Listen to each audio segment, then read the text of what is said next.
Olá, muito boa noite a todos que prestigiam esta live, na qual nós estaremos tratando de um tema extremamente desafiador, até de certa forma polêmico e com certeza instigante. Bem, eu gostaria de inicialmente cumprimentar todos os meus amigos do CIESP, na pessoa do seu presidente, Benjamin, professor Benjamin, também ao Tony dos Santos, meu grande amigo, e outros, Regina, enfim, a todos vocês que ao longo desses mais de 30 anos têm me dado o privilégio e o prazer de caminhar juntamente com vocês nessas jornadas pela educação, não é? Bom, eu quero também dar as boas-vindas a cada um de vocês que estão aqui hoje presentes nesse nosso encontro, que em muito me alegra, me engrandece, e acredito, espero realmente, firmemente, que nós possamos aproveitar cada momentinho, cada minutinho desse nosso encontro. Bom, muito bem, eu aproveito também para cumprimentar aqui a educadora Amanda Nicolau de Carvalho, que está presente, minha filha, com muita alegria também. Às vezes não é tão fácil, né? Os nossos filhos estarem presentes aí nas nossas jornadas, mas hoje eu tenho esse privilégio também. Enfim, a cada um de vocês que eu estou aqui acompanhando e me sinto muito, muito honrado e feliz, tá bom? Bom, como se diz normalmente, o contexto histórico nos ajuda a compreender, pelo menos nos situarmos melhor no presente, não é? E dentro dessa perspectiva, se nós pudéssemos começar ali para definir um momento, pelo menos um ponto de partida na antiga e clássica Grécia, não é? Onde nós temos ali todo um espaço e uma forma de condução dos processos de ensino-aprendizagem, não é? Então nós já começamos aí pensando e nos colocando uma questão desafiadora. Qual é a diferença entre espaço e lugar, não é? Então você já percebe, você já deve ter percebido, interessante esses fatos, às vezes no mesmo local ou numa mesma sala de aula, muda, sai um professor, entra outro professor e parece que totalmente muda aquele lugar. E é isso mesmo, não é? Por quê? Porque o lugar é feito nessa interação social com as pessoas, não é? Então, dado um espaço, o lugar é construído, ele é escolhido, não é? E hoje, os nossos lugares, fazendo aí então já essa conexão aí de mais de 2.500 anos, né, entre essa Grécia que eu cito e o momento presente. Hoje os nossos espaços são os espaços digitais, não é? E a nossa conexão, a nossa interação se dá através desses lugares em que nós nos reunimos, não é? Então veja, isso do ponto de vista da escola tem um impacto importante, não é? Ao longo desses milênios, quando a escola ela passa, por exemplo, pelo mundo árabe, não é? Então nós vamos ter aqueles espaços configurados em lugares, diferentes lugares, onde os aprendizes estão com seus mestres, não é? Sempre nessa relação onde você tem, de certa forma, a presença de um ou mais especialistas, não é? Não no sentido daquele que vai ensinar, mas no sentido daquele que vai mediar, né? Só que é claro, essa visão da mediação, ela vai se transformando no decorrer do tempo. Aí nosso conhecimento científico e empírico vai nos levando a construir novas possibilidades. Quando nós adentramos já dentro da Alta Idade Média, e nós vamos ver então, primeiramente, que essa escola que este local, que deveria ser o local da alegria, não é? Ela vai para dentro dos claustros, ela vai se transformar então numa escola de formação, com um currículo que até então tinha sua razão de ser, não é? Nós estamos falando na Alta Idade Média de um momento da nossa história em que a ciência moderna, eu digo moderna lá de Galileu, de René Descartes, de Newton, não tinha ainda sequer surgido, não é? Ainda nós tínhamos uma protociência, uma ciência ainda em fase de construção. Mas vai chegar um momento no Renascimento, que nós sabemos, né, em que essa emergência de uma nova visão de como cada um de nós, como o homem, vai produzir conhecimento de base científica, vai se apresentar como um fato novo e um divisor de águas, né? Então vejam, é um divisor de águas tão poderoso que ele vai afetar o currículo, não é? Por exemplo, as disciplinas do quadrivium, o trivium, que eram aquelas disciplinas que compunham, né, as cadeiras escolares da época, elas começam a se transformar e começa então a se dar o quê? Uma nova ênfase às questões das ciências, né? Então, o conhecimento científico, primeiramente na área das ciências da natureza, principalmente, das matemáticas, ele vai ocupar os espíritos, né? Ele vai ocupar a produção. E essa escola ela vai se transformando. Então, por exemplo, já na Universidade de Paris, nós já estamos falando de 1700 e pouco, até a forma do espaço, a relação como os alunos se apresentam, já é diferente daquela anterior, onde normalmente estava ali o professor na cátedra, né, acima dos alunos, aqueles que devem ser alimentados, né, e uma figura que justamente a palavra, o termo vem de professor, aquele que publicamente professa as suas doutrinas, né?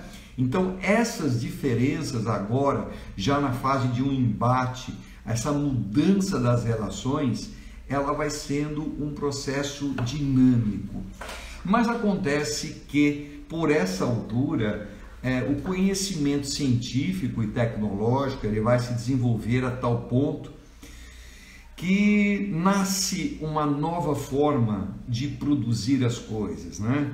Então, como nós sabemos, até por volta de 1750, aliás, 1750, fazendo um breve parênteses, nós temos ali um momento onde surge as primeiras evidências do uso do quadro negro, não é? Com giz colorido, viu? 1750. Só que nós vamos perceber que vai passar aí um tempo de mais de 150 anos até que essa nova mídia, o quadro é uma mídia analógica, né? Porque a mídia é tudo aquilo que está ligado à informação. Então o quadro é uma mídia, e essa mídia vai levar 150 anos para ganhar realmente as paredes das escolas.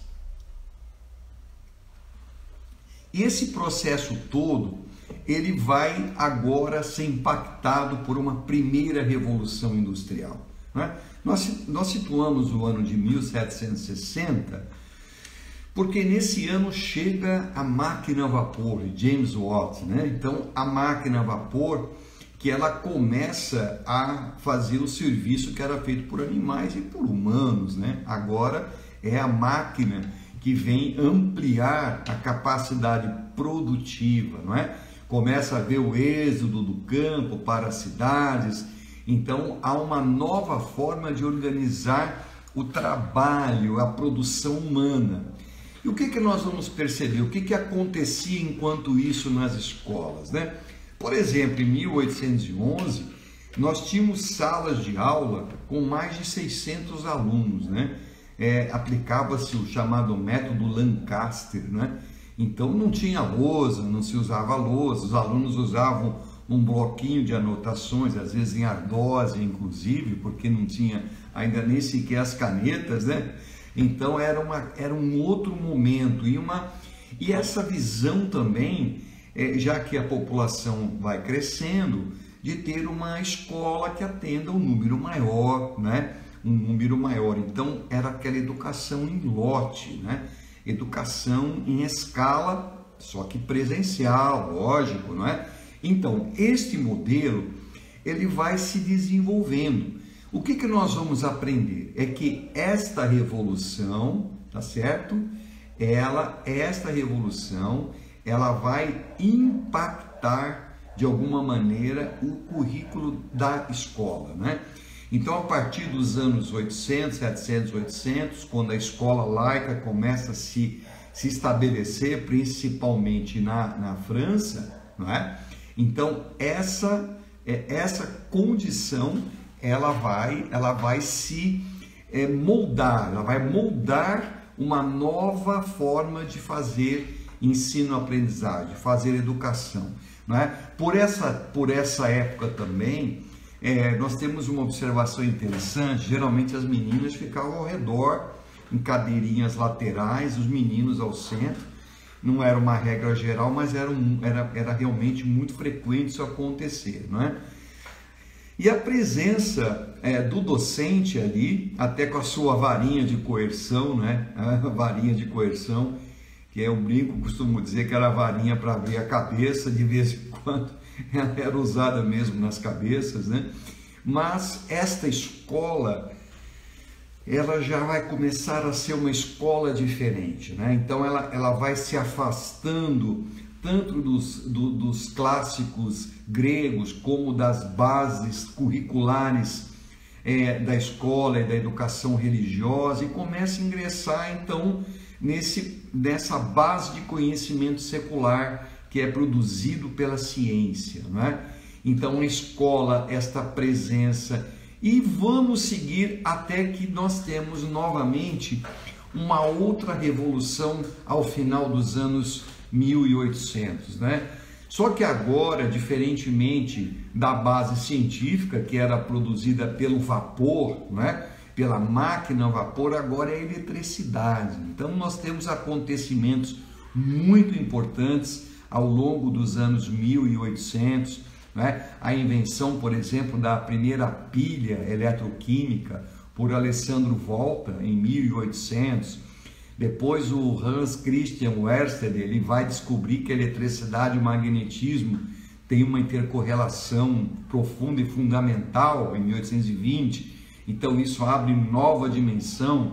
Aí vem figuras como Faraday, Ampère, tantos outros, Ohm. Certamente você, já tendo sido um estudante de física, já ouviu falar desses nomes e reconhece com certeza esses personagens. Bom, o fato é que em 1850 Maxwell faz a sua grande modelagem matemática e nasce com força então as bases científicas da eletricidade. Tem um sujeito imensamente conhecido, criativo, que é o Thomas Alva Edison, né?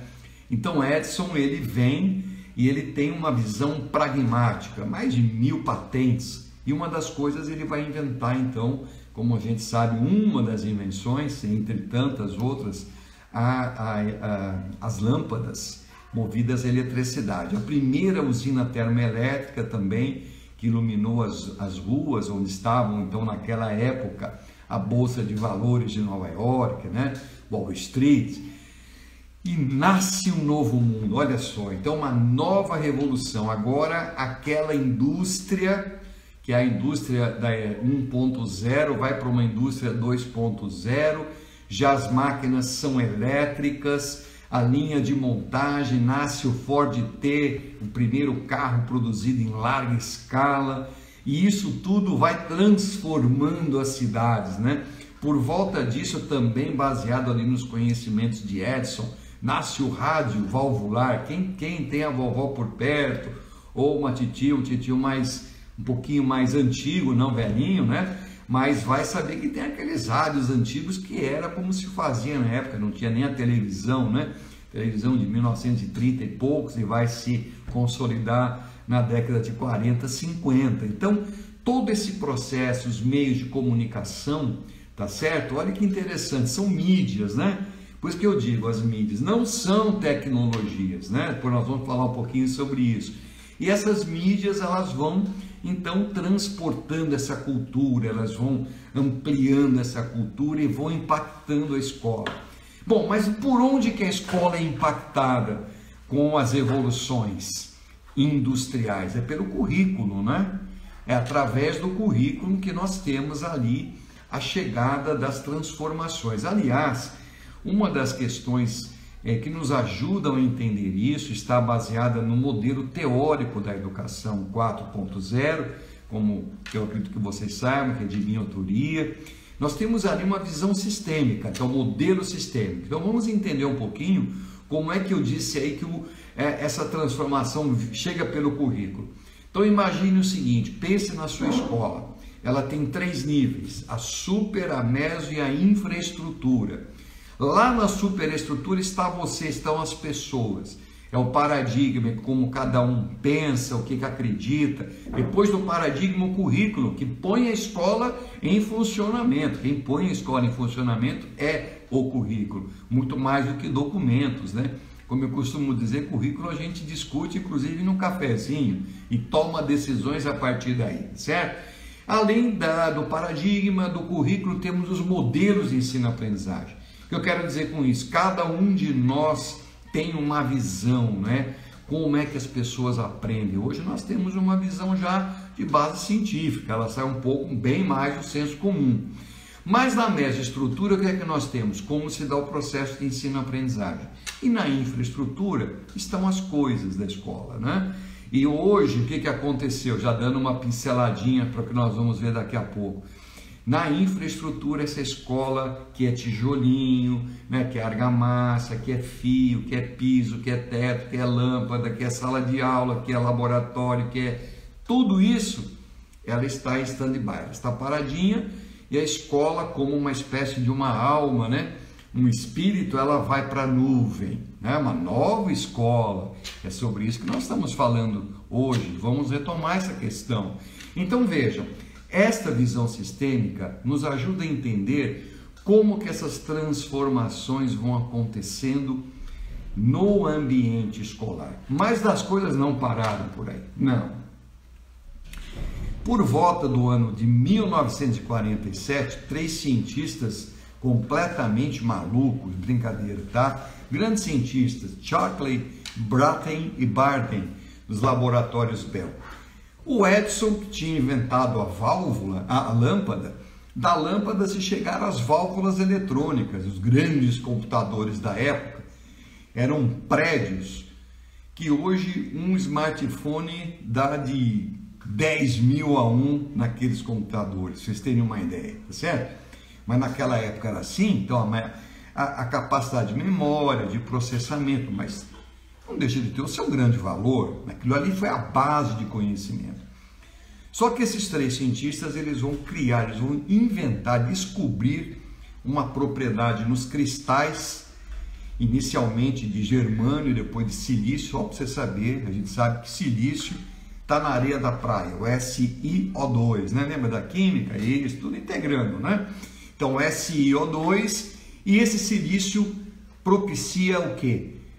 Uma imensa redução do tamanho desses dispositivos que eram usados na eletrônica para fazer rádio, televisão, depois satélites. Tudo isso transforma e produz um impacto para uma nova revolução industrial. Então lá por volta de 1950 começa a acontecer. Lembre-se que tinha acabado a Segunda Guerra Mundial, né? Então nós consideramos que praticamente a terceira revolução industrial, ela coincide com o final da Segunda Guerra Mundial, tá certo? Deus me livre, né?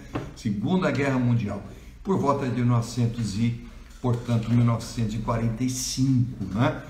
Lembrem-se que a essa altura a humanidade, os sapiens, já tinha dominado totalmente a tecnologia nuclear, as bombas de Hiroshima e Nagasaki, grandes transformações. E por essa altura, no início do século XX, as lousas finalmente tinham chegado às escolas. Tem uma foto incrível, onde aparece uma escola, a gente percebe que é uma escola de ponta da época. Então as meninas, os meninos, talvez um 8º ano hoje, 9º ano. E aí nós vemos as paredes da sala de aula repletas de lousas. Tem 4 lousas na sala. Então eu imagino assim o outdoor da escola, dizendo assim lá: aqui o seu filho terá a maior e melhor tecnologia educacional da cidade. Se colocaram isso, não estudaram educação 4.0. É bem provável. Por quê? Porque lousa não é tecnologia, tá? Tecnologia é o que nós humanos fazemos quando nós precisamos resolver um problema. A tecnologia está aí dentro do teu cérebro, tá? A tecnologia, quando você é desafiado, você mobiliza competência. É uma função de competere, de lutar para vencer. Vem a palavra aí, tá certo? E dentro do teu cérebro, tecné, que é criatividade, arte, e logos, que é cálculo, estrutura, discurso da razão, vão gerenciar a competência. E o que é a competência? É uma espécie de um funil. Pense num funil e que dentro desse funil você tem 3 dimensões extremamente importantes. Agora nós estamos chegando no coração aí de como as pessoas aprendem. Nesse funil nós temos os valores. Por que a gente faz de um jeito e não faz do outro alguma coisa? Nós temos o conhecimento teórico prévio. O que nós já sabemos sobre alguma coisa? E nós temos ali a mobilização das habilidades.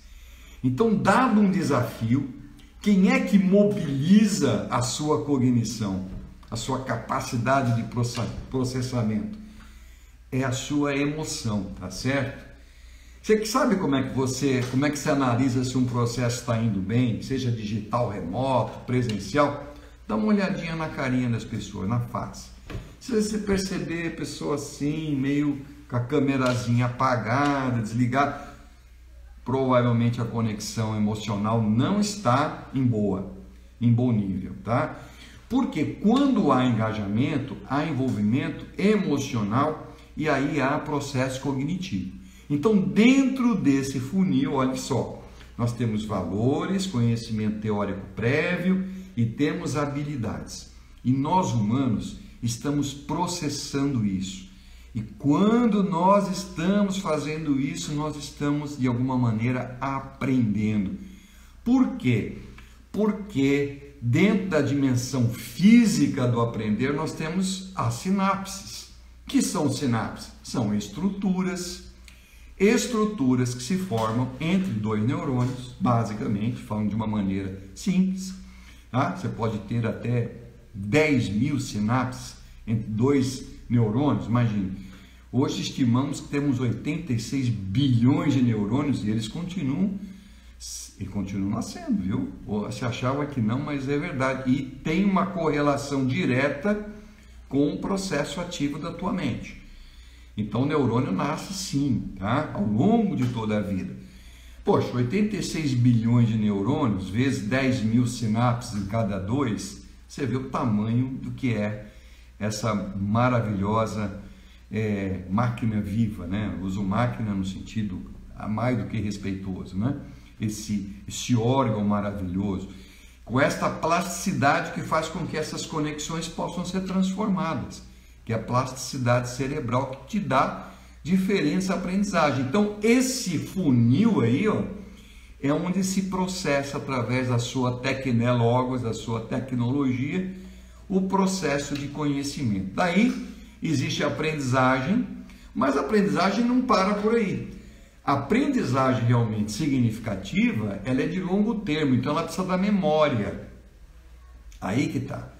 Essa memória, ela vai ser, de alguma maneira, correlacionada diretamente com o significado que aquilo tem para a pessoa.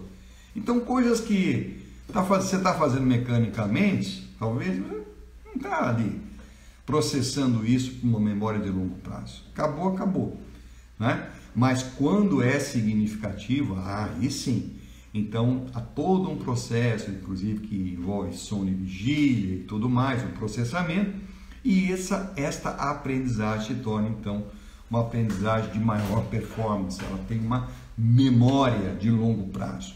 Bom, então olha só, peraí, professor Cassiano, você está dizendo que tecnologia não é lá o meu computador, nem o tablet, nem a lousa digital, que já não é mais a lousa preta, nem a verde, que é a digital, que é... Exatamente, eu quero dizer exatamente isso, tá bom? Então, uma das mais importantes contribuições da educação 4.0 é essa. É nós revermos crítico radicalmente esse conceito.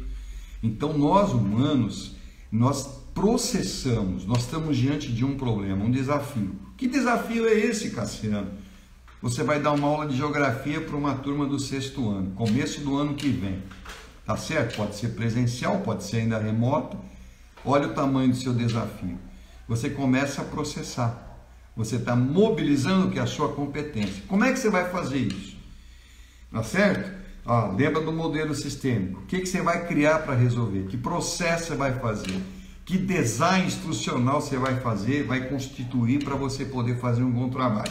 Que metodologia você vai usar? Como é que você vai fazer a mediação disso? Como é que você vai fazer a avaliação? Que técnicas que você vai usar? Que mídias você vai usar? Vida de docente é coisa de gente grande. É muita coisa de competência complexa, tá bom? Então, o que significa isso? Você está criando, você está buscando uma solução para o teu problema. Esse processo interno seu, na engenharia e gestão do conhecimento, ele é chamado de conhecimento tácito, ele é do sujeito. E você não transfere para mim o seu conhecimento tácito, tá bom? Nem que você queira, e nem eu para você. Se eu quero construir conhecimento tácito interior, eu tenho que mobilizar, tá certo? A minha competência, meus valores, minhas habilidades, meu conhecimento prévio, gerenciar isso para que eu possa construir as minhas efetivas competências de conhecimento tácito. E o que é o conhecimento explícito? Qual é a diferença? O próprio nome diz, é tudo aquilo que se explicita através de mídia. Por exemplo, nesse momento, olha que interessante, nós estamos utilizando dispositivos de mídia digital. Eu, por exemplo, estou aqui com o meu smartphone, num tripézinho, aqui no escritório, na minha base. Você está aí na sua residência, ou na sua escola, ou no seu trabalho, enfim. Isso é o dispositivo de mídia digital, conectado por ondas eletromagnéticas, pela internet, etc, etc, etc. Só que o que está sendo explicitado aqui? É essa comunicação corporal, eu vou com a mão para cima e vou com a mão para baixo, né? Isso é corpóreo, né? Corpus. E também a minha comunicação oral, tá certo? Então, isto é conhecimento explicitado. Você não está tendo acesso direto ao meu conhecimento tácito. Isso é meu, nem eu ao seu. Mas você está tendo acesso ao meu conhecimento explícito. Muito bem. Então, a mesma coisa vai acontecer lá com o teu alunozinho, tua aluninha, tá certo? Ela vai ter aquela dimensão de conhecimento tácito, que é dela, ela vai explicitar, vai produzir, vai se envolver nas ações, pode ser a metodologia mais ativa, e quando nós falamos isso, desculpem, não estou me referindo apenas à presencialidade, tá? É perfeitamente possível fazer metodologia, empreender, aplicar metodologias ativas remotamente, nós temos como fazer isso, tá certo? Mas o importante qual é? É a mobilização da pessoa. Nós estávamos aonde mesmo? Nós estávamos na terceira revolução industrial, né? Aí nós estávamos também na educação 3.0. Mas que história é essa? Espera um pouquinho, eu vou fazer você recordar. Você está lembrado quando entrou na tua escola o primeiro computador? Que ele foi para a sala de aula? Brincadeira, né? Eu estou aqui só provocando, tá certo? Ele não foi para a sala de aula. O computador entrou, foi para a secretaria. Porque a revolução digital na escola, ela foi para a área administrativa. Só depois de algum tempo, um bom tempo, que começaram a chegar os computadores para ensinar informática educativa, né? Usar aqueles programas de texto, edição, planilha, apresentação, etc. E foi um longo processo. Agora, eu vou fazer uma pergunta, é pena que eu não tenho como ter o feedback de vocês direto aqui.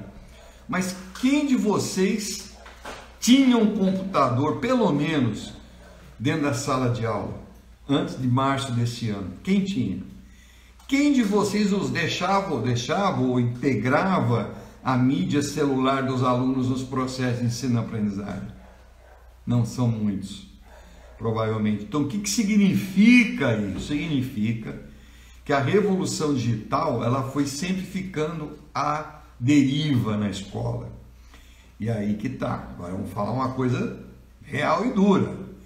Quando chegou a noite do dia 17, 13, 17 de março, depende daquela semana, houve uma transformação radical. E aí, bom, aí quem tinha feito a lição de casa, né, deu uma pisadinha no acelerador e pegou e conseguiu decolar. E quem não tinha, ficou à deriva. Hoje infelizmente, a realidade nossa no Brasil é que a maioria esmagadora das escolas, né, elas estão ainda à deriva. Mesmo as escolas que estão realizando seus processos remotos. Por quê? Porque você já deve ter percebido que não dá para fazer uma simples transposição, tá certo, do modelo de mediação presencial para o remoto. Então você está se reinventando. Só que quando falta a base científica, essa reinvenção ela é muito sofrida. Mas por quê? Bom, porque você vai para tentativa e erro. Ah, mas o meu colega fez, deu certo. Tá bom, vou tentar fazer, mas aí não dá muito certo. Então, o que eu quero dizer nesse momento para você? Com muito carinho, com todo respeito. Que a educação, eu digo isso, a educação, a gente faz com amor, a gente faz com paixão, nós realizamos com arte, mas fundamentalmente educação é ciência e é criação tecnológica. Nós temos que olhar, nós temos que estudar, nós temos que conhecer profundamente as bases que sustentam os processos de ensino-aprendizagem, ainda mais hoje, com toda essa grande dinâmica da neurociência, da psicologia cognitiva, das pedagogias assistidas, da aprendizagem personalizada ou adaptativa. Nós estamos vivendo um novo mundo, não é? Mas então, Cassiano, o que você quer dizer? Eu quero dizer o seguinte: você já parou para pensar qual pode ser o problema mais importante para a educação? Você já pensou se a gente conseguisse responder, mesmo que tudo é provisório, né? Provisoriamente, mas de uma forma com base científica, como é que as pessoas aprendem? Como é que você acredita que as pessoas aprendem? Pare um pouquinho e pense nas suas referências, na sua prática docente. Como que as pessoas aprendem? Tá? Bom, vamos lá. Consenso geral. Todo mundo vai dizer, com razão, que existem diferenças entre os sujeitos, certo? Um é mais pelo canal auditivo, outro é visual, outro é tátil, enfim. Outro tem características peculiares e tem mesmo. Então você tem aí uma quantidade de variáveis quase infinita praticamente. Porém, existem 4 eixos que são invariantes. Eu estou usando um termo científico, um termo que eu emprestei lá da matemática. Uma invariante, certo? Então, algo que tem uma estrutura que não varia, né? De certa forma, obviamente falando. E quais são essas invariantes? Eu vou dar um exemplo para vocês. Olha só, imagina que você como professor, educador, gestor, especialista, você está participando de um curso, presencial que seja.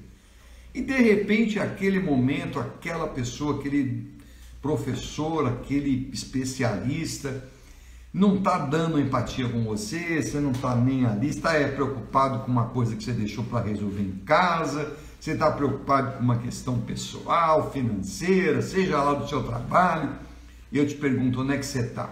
Você está naquela sala de aula? Obviamente que você não está naquela sala de aula. Por quê? Porque a sua cognição, ela acompanha a sua emoção, entendeu? Então, assim, ó, qual é a primeira invariante de como nós aprendemos na Educação 4.0? É que nós aprendemos sobre contexto. Toda a nossa aprendizagem, ela tem uma correlação com o contexto que nós estamos vivendo. O que quer dizer esse contexto? Ele quer dizer o seguinte, o quanto de engajamento eu ou o meu aluno tem naquele momento. Quanto da minha emoção está me conectando a ponto de eu trazer a minha cognição para resolver um determinado problema. Opa, problema isso. Primeira invariante, contextualização. Gestão da cognição pela emoção. Segunda invariante, nós humanos, nós aprendemos e produzimos conhecimento quando nós estamos ativamente envolvidos, resolvendo problemas. Na prática, é nosso dia a dia, seja na escola, seja no trabalho, seja dormindo, nós estamos resolvendo problemas. Esta é a nossa estrutura. Então, lembra que eu disse? Quando você tem um problema, aliás, a palavra probalen, olha só, problema vem de probalen, que significa o quê? Sair de onde você está. Então, você está numa situação desequilibradora, você tem um desafio, você está com um problema. E outra coisa, só quem enxerga o teu problema é você. Ah, não estou entendendo nada dessa história. Como não? Ah, imagina, eu pego lá um texto do livro, um problema do meu livro, dou para os 30 alunos, é o mesmo problema. Não é, desculpa, não é. Por quê? Porque cada um desenha a interpretação a partir do seu conhecimento tácito, da sua base de referência que é subjetiva, é de cada um. Então você desenha o seu problema.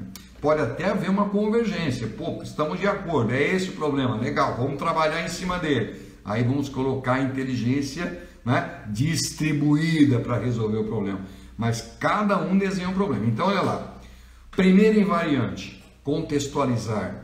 Gerenciar a cognição a partir da tua emoção e principalmente pensando nisso para o teu aluno.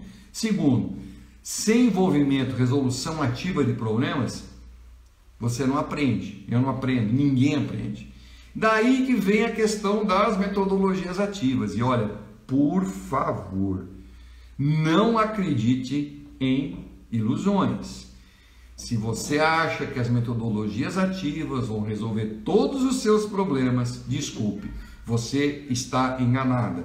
Você está enganado? Quando você pega o modelo sistêmico, eu vou deixar o caminho para vocês poderem fazer esse percurso na Educação 4.0, vocês vão ver que metodologia é uma em 12 categorias. Então, quando você vai ver a escola, o processo educacional como um todo, você não vai resolver tudo isso só por conta de metodologia. Ah, mas por que fala tanto a metodologia ativa? Sim, claro, por causa do que eu estou te colocando agora, estou te mostrando.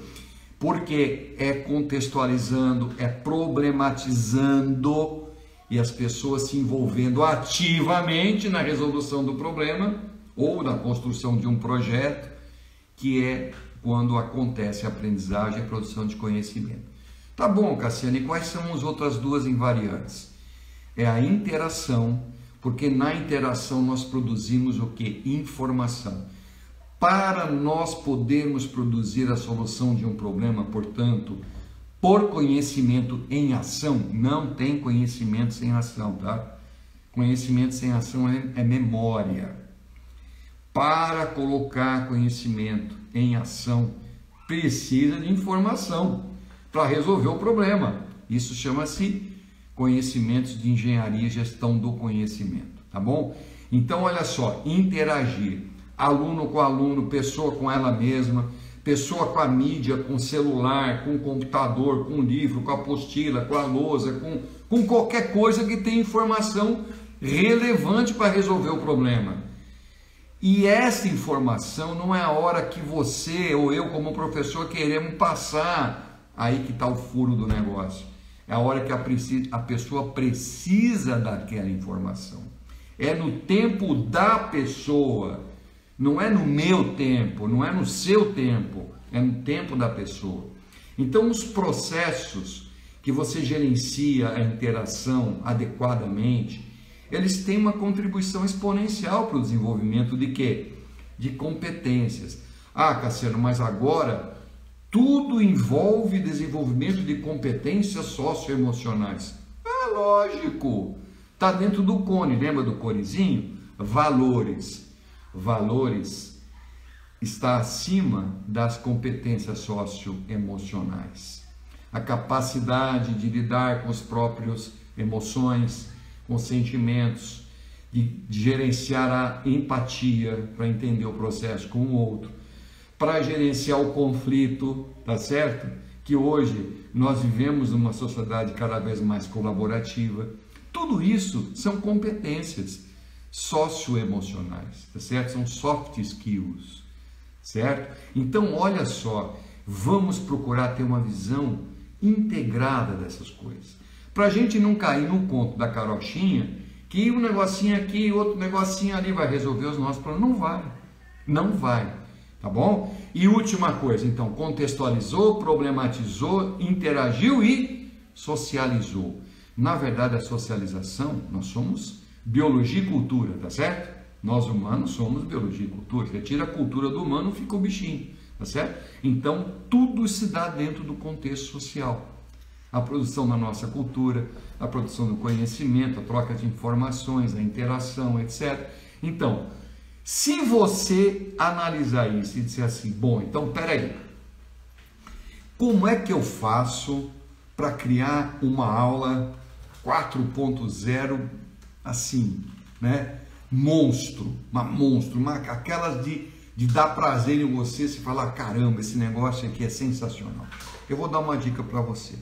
Mesmo remotamente, tá? E mais, mesmo depois que voltar ou não voltar, deixar de voltar, vai ser um novo antigo, normal, sei lá o que vai ser, mesmo assim você vai estar preparada e preparado para isso.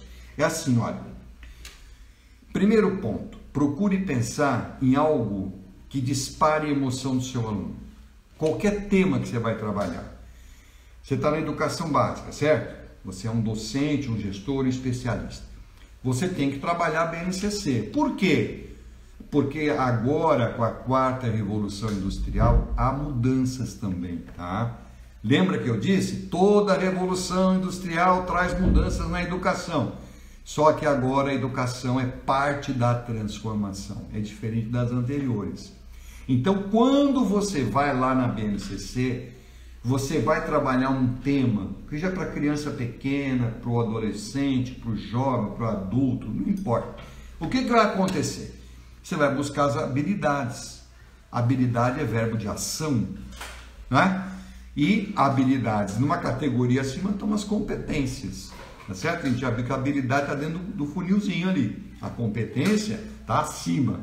Aí você encontrou as habilidades, aí você vai pensar assim, bom, como é que eu vou desenhar um percurso formativo com trilhas de aprendizagem significativas, as melhores que eu possa fazer? Então pense nisso. Como é que você vai contextualizar? Que tipo de disparo de situação? Exemplo, você vai trabalhar uma questão ligada a eleições, que é um tema hoje recorrente, pela época que nós estamos vivendo, tá certo? Então, por exemplo, você vai trabalhar a questão das eleições e você quer trazer uma questão significativa. Então, não adianta dizer ali o que são eleições, para que serve, essas coisas não vão trazer grande contribuição ao desenvolvimento. Mas você pode propor um projeto em que os grupos, você está de acordo com essas questões que estão apresentadas hoje? Pega um vídeo, pega dois vídeos, sempre vídeos curtinhos, né? Lembrar que as nossas jovens nativos digitais, nascidos dos 2 anos 2000 para cá, a tolerância deles para qualquer coisa não chega mais a 8 minutos, né? Então pega vídeos curtinhos, coloca um vídeo, coloca um problema, coloca um desafio, ou traz esse desafio junto com ele. E aí problematiza. Problematizar não é perguntar mais do mesmo. Problematizar, por exemplo, num caso desses, seria assim, olha, como você montaria uma matriz para classificar os programas de governo de cada candidato? Imagine que você está no ensino médio, ou no 8º ano, ou no 7º ano, por que não? Tá certo? Então você está colocando algo que ele e o grupo dele, a equipezinha dele, ou dela, ou deles, vai se envolver. Você não está explicando nada nesse momento, você está colocando o quê? Um design, um desenho respeitando como eles aprendem. Aí você organiza a interação. Porque muitas vezes a escola, por exemplo, a escola tem ali uma plataforma A, B ou C, mas tem também uma conexão via WhatsApp, por exemplo. Então você pode organizar os grupinhos pelo WhatsApp ou na própria plataforma digital. Eles vão discutir entre si. Você não precisa passar aquela manhã toda falando, olhando, câmera com câmera, meu Deus do céu, transportando fazendo aquela transposição de mídia. Não é nem didática, né? Se fosse didática, mas de mídia, não dá para funcionar direito, tá certo? Então, procure valorizar essa contextualização, procure valorizar essa problematização para que as interações sejam ricas. Acredite, eles se envolvem, eles gostam de se envolver. Nós, humanos, temos isso como uma parte da nossa natureza ao longo de toda a nossa história. É ontológica a questão. Tá certo? Então nós temos que pensar isso. Aí vai para a interação, mediação, acompanhamento, a socialização, a produção dos grupos. Podem usar qualquer tipo de mídia que tenha pertinência, naturalmente eles vão fazer, porque vão buscar informação. E nesse processo, claro que eu estou aqui de uma maneira breve, não é? Sem tantos recursos para exemplos, você vai começar a perceber que as coisas vão se transformando, tá? E elas vão se transformando de uma maneira que você vai ficar atônita, você não vai acreditar, parece milagre, parece mágica, eu escuto isso o tempo todo, né? Nós trabalhamos aqui com secretarias municipais de educação, estaduais, escolas particulares, universidades, mas por quê? Porque nós não estamos fazendo uma educação baseada em senso comum, nós estamos fazendo educação baseada em conhecimento científico. Essa é a base, a proposta, o propósito maior da educação 4.0. Contar um pouquinho para vocês, nós estamos quase chegando no finalzinho do nosso encontro, né? Quando eu estava no colegial na época, me lembro como hoje, no segundo colegial, segundo ano, e o meu professor de filosofia, ele falou assim: haverá o dia em que nós seremos eternos aprendizes, estudaremos ao longo de toda a nossa vida. Bom, vocês imaginem, para um cidadão que está no segundo ano, que não via a hora de terminar o colegial, ficar imaginando que eu ia ter que estudar pela minha vida toda, tá certo? Mas olha só, eu não falo isso com qualquer tola vaidade, mas o fato é que aos 62 anos de idade eu fui fazer o meu segundo pós-doutorado lá no Instituto Tecnológico de Aeronáutica, no ITA, onde venho colaborando desde outubro de 1991, vai fazer agora 30 anos. E o que eu fui lá para fazer? Foi fazer o quê? Só foi cumprir para pôr mais um diplominha na parede e tal, embora eu tenha um respeito imenso por essa instituição. Aliás, era um pós-doc bi, né? Porque era ITA, UFSC, né? Bom, não, claro que não é. Eu fui lá estudar como é que a gente faz inovação na escola, como é que a gente faz inovação dentro da escola.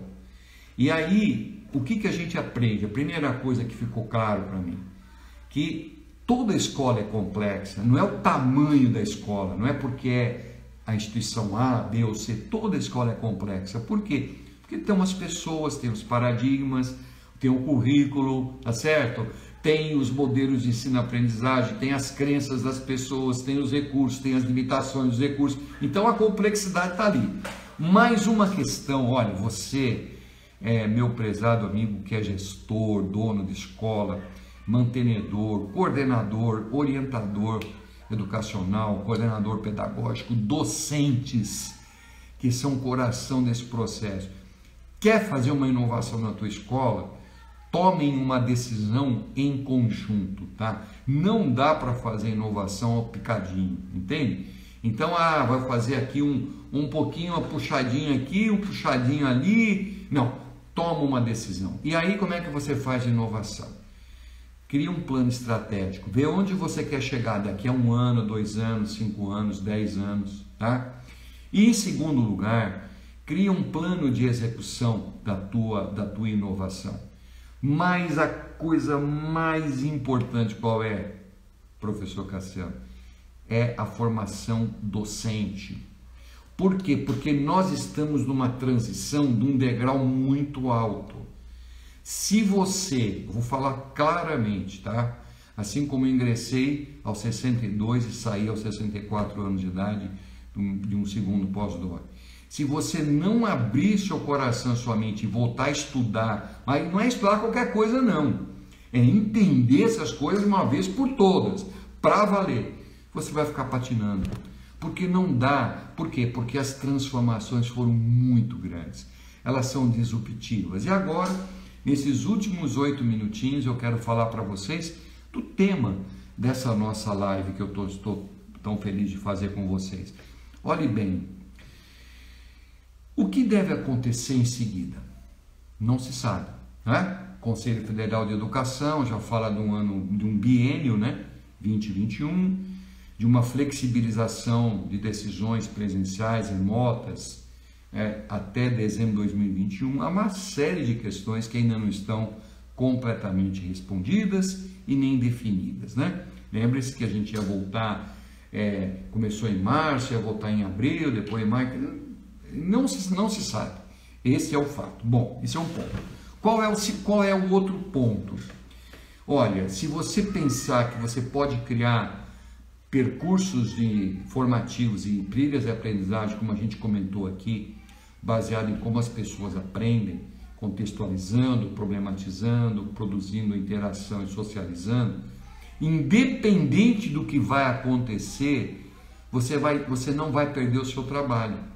Porque hoje você vai responder com isso, você vai melhorar a performance da sua autoria tecnológica como docente. Isso é um professor que vai para ser educador 4.0. Você vai melhorar a sua mediação, vai estar mais apto e mais apta a fazer o quê? Inovação continuada, porque você não vai fazer sempre a mesma coisa. Você vai ver o que deu mais certo, o que deu menos certo, vai melhorar. Isso é inovação.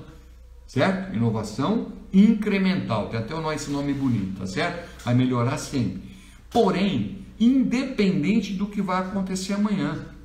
Então, ótimo, olha, voltar às aulas. Tá bom, você não vai jogar fora o que você fez. Você vai continuar trabalhando. Mas não é como, infelizmente, tem essa visão equivocada. Educação à distância. A educação à distância, ela deixou de existir na hora que surgiu a internet 2, interativa.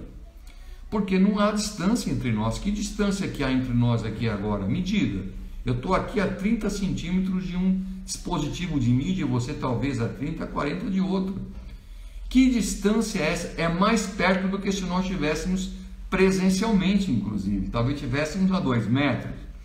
Então não há distância. Então esquece a educação à distância, nós estamos presentes, nós somos formas simbólicas, trocamos visualizações, informações auditivas, sonoras, visuais, somos humanos, muito bem?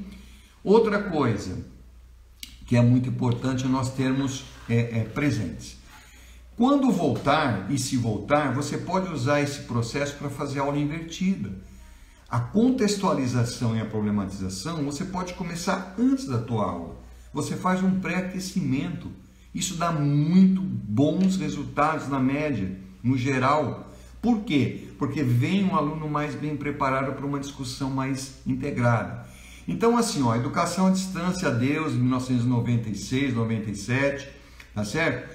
Educação híbrida é uma coisa bem definida, assim, isso aqui é presencial, isso aqui é remoto, isso aqui é digital, isso aqui não é digital. Não é mais o nosso caso. Então, do que nós estamos falando? Por isso que veio o tema do nosso encontro. Eu estou falando para vocês de uma educação mesclada, um blended. Então essa separação bipolar, isso é isso, isso não é isso, acabou. Vai ter momentos que é digital presencial, digital remoto, presencial digital, não digital, analógico. Esse é o grande processo. Então a isso nós chamamos de educação. E por fim, educação mesclada ou blended. E por fim, nós temos a escola ubíqua. Ubiquidade é a capacidade de estar em todos os lugares ao mesmo tempo. Então, a escola que está cuidando do digital, mas principalmente cuidando de você e você se cuidando também, para fazer um bom trabalho, ela está fazendo o quê? Ela estará presente em todos os lugares, 24 horas por dia, 7 dias por semana.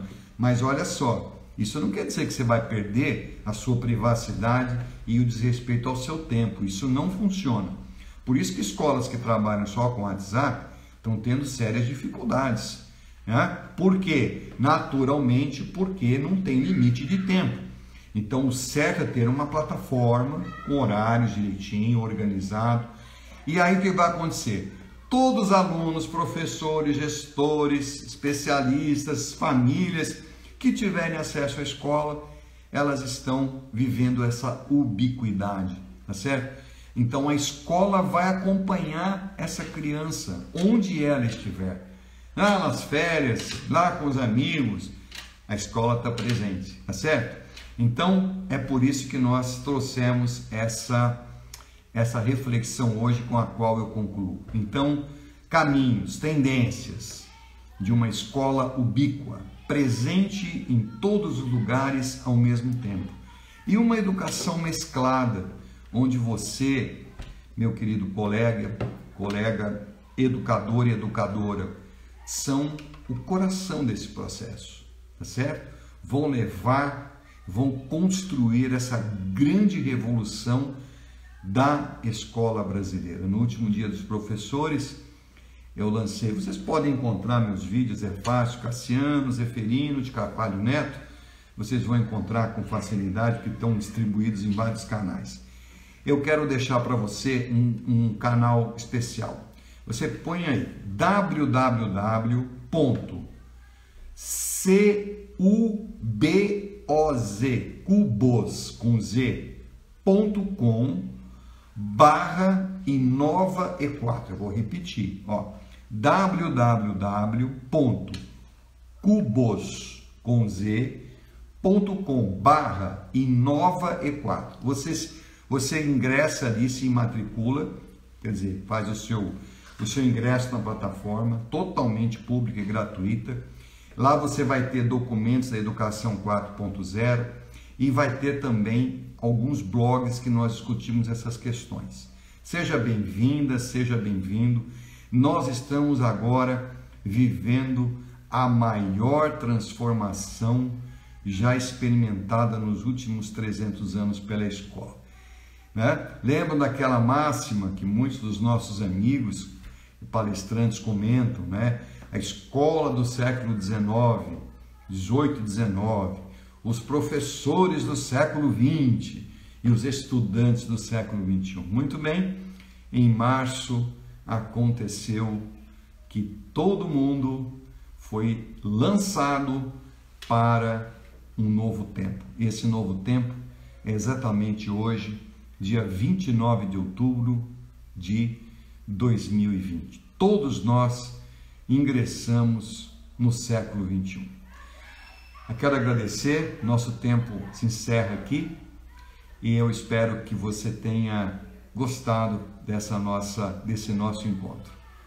Muito obrigado pela sua presença e espero ver você em outras oportunidades, deixando também um afetuoso abraço a todos os meus amigos do CIESP, portanto, do Sindicato das Escolas e Estabelecimentos de Ensino no estado de São Paulo. Um grande abraço e até breve.